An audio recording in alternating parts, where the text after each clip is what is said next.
Good evening, and welcome to another portentous episode of Diatribes from the Voice of Doom. Now here's your perturbed and pissed off host, Voice of Doom.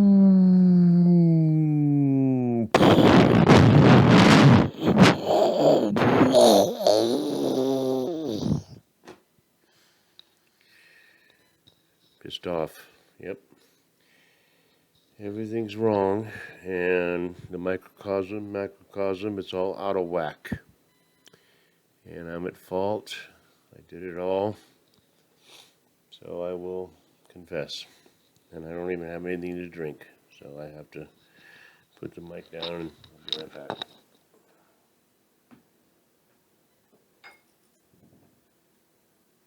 I got some good stuff here, man.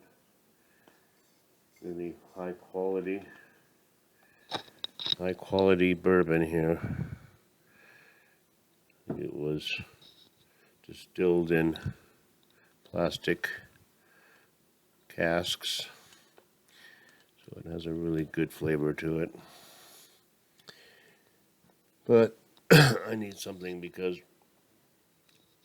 first of all, watching the media and watching the touts is annoying because I feel like, well, I'll get to that later. First of all, I forgot something on my last diatribe when I was saying various calamities that could befall us before the end of the month, and I forgot all about EMPs and cyber attacks. So that could be very easily done by anybody. And then we won't have any technology, and by technology I mean they won't have their little phones, and the ATM machines may not work, and the card readers at the store won't work, and you won't be able to check out your food because the scanners don't work, and that's going to be a big mess. Because all of a sudden everybody's going to have to learn how to do things the old-fashioned way, like real fast, or just not do it. It'll probably be a shutdown. But I was remiss when I neglected to mention that possibility along with the other totally horrific possibilities that could happen. So the date today, the 10th, maybe the 11th. Yeah, 20 days. It's a lifetime. It's eternity at the rate we're going.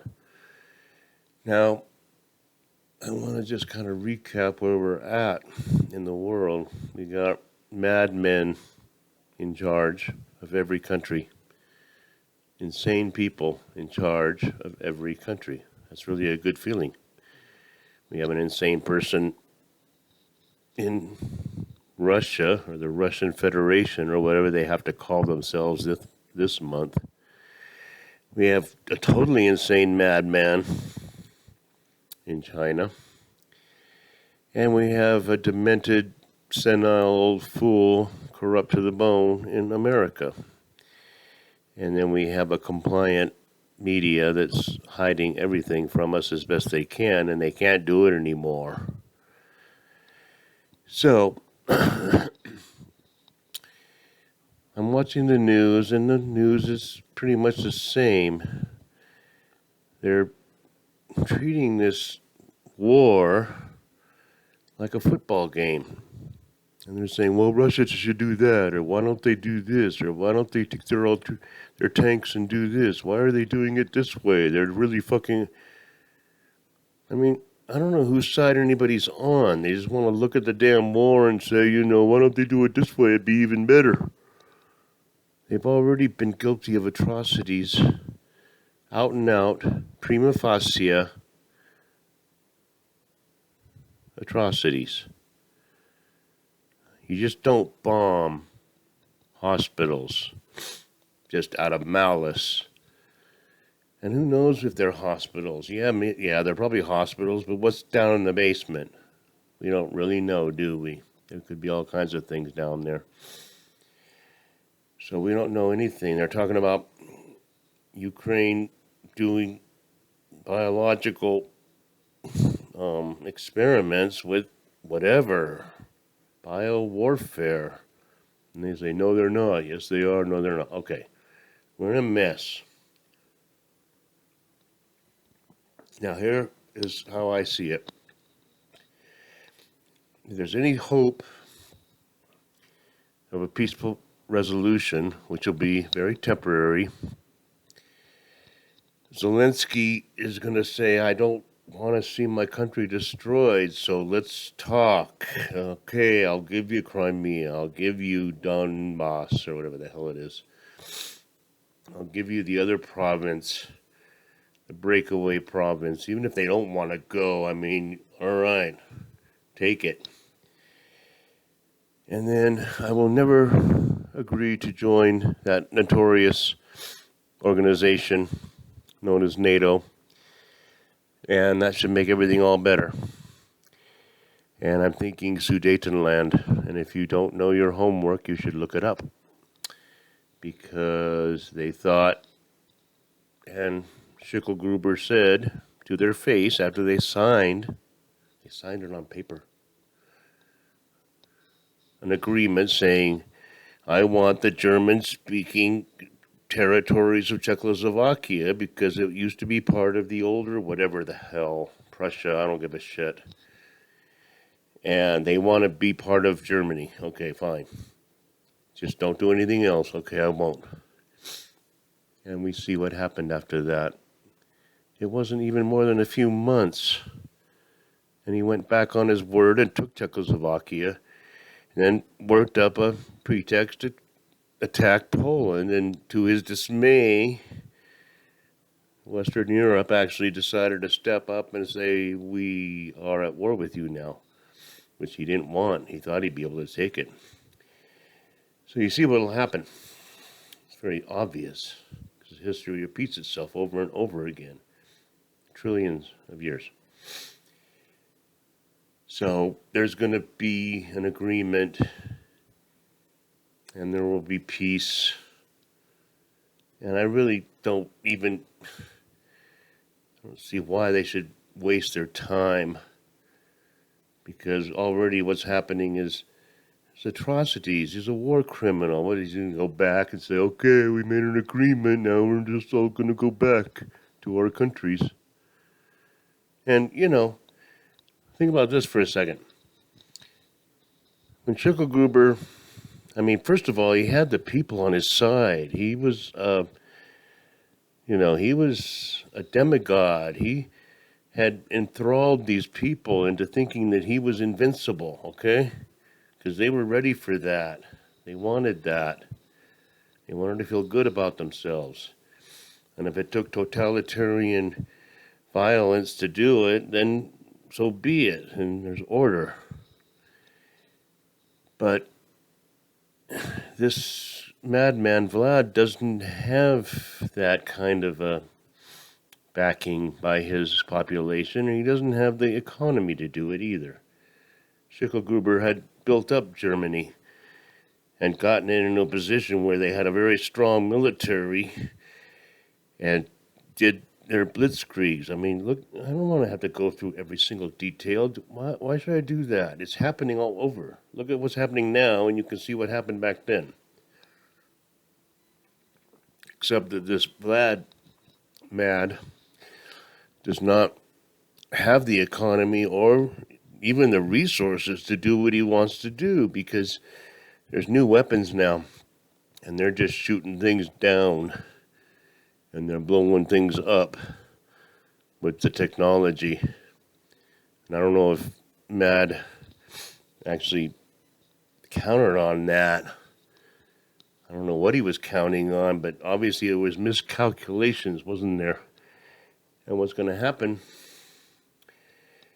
is, if Zelensky, the new Churchill, doesn't strike some kind of a deal that will be reneged and be torn up in 3 or 4 months, then madness has no choice but to go full on. Because what else is he going to do? Pull his troops out of Ukraine and say sorry? Not going to happen. Too late. Die's been cast. So we're getting ready for the end. And my microcosm's kind of coming to an end soon too, because everything seems to be going bad. I really don't have my mortgage payment. I'm behind. And I'm sure I'm going to get more and more in debt because prices are going up and I really don't give a crap. So it's kind of like, do I want to kind of have some sort of a lifestyle here where I have ramen noodles and tuna fish? Or do I pay some multi-billion-dollar mortgage holder, financial instrument that I've been paying thousands upon thousands of dollars in interest to? I'm still not to the point where I pay more principal than interest, so I mean, I don't really feel that bad. I don't want to lose the house, but I don't feel sorry for them. You know, yeah, I have a place to live, but it's cost me a lot of money over the long run. So the microcosm is in trouble and the macrocosm is in big trouble. Now, what else I want to say about how bad things are? Because there's so many things. I talked about the football calling shots like they don't really care. They just want to say what they should do. You know, if Russia did this, then they'd be better. If Ukraine did this, they'd be better. They got themselves in a quagmire, and people are having a cow over 485. It's at 485 in Carson City. And now they're talking about the price of gas like you talk about the weather. It's like, what's it today? It's 485. Well, what's it going to be tomorrow? Well, I don't know. That's going to cause a problem because we're looking at 15. And people are going to really be unhappy about that because it's going to have a ripple effect. It's going to cause hyperinflation, you see. And everything I said for years, even before I started this, is going to happen, and people aren't going to know how to handle it. They're not. They're not going to know what to do when they got to pay $150 to get 10 gallons of gas. It's not going to be good. No. And society will break down after that because it's like, I can't afford to even go to work, so I guess I'll just stay home. And I won't pay my bills and wait for everything to shut down. And there will be an attack. There will be a cyber attack. And large portions of America will be shut down and people will have a cow. The teenage girls are going to be insane because they'll be staring at an empty phone and going, what's going on? You know, what's going on? Please, come on, please. And it's going to be horrible to see. So I didn't say anything. I'm just ranting because I'm pissed. I owe a lot of money. I've been blowing money. I'm an idiot. My kid's an idiot. And the world's idiotic. We have leaders that are insane. So I think I've lived up to my reputation of being the voice of doom. And I ain't fooling around. You guys think this is all a joke? No. It's satire, but it's not fake. It's not fake news. We are doomed. So I'll leave it at that. I said nothing. I'm sorry. Maybe it was a good one. I doubt it. I'll play it back and see what happens. Good night and enjoy what's left of history.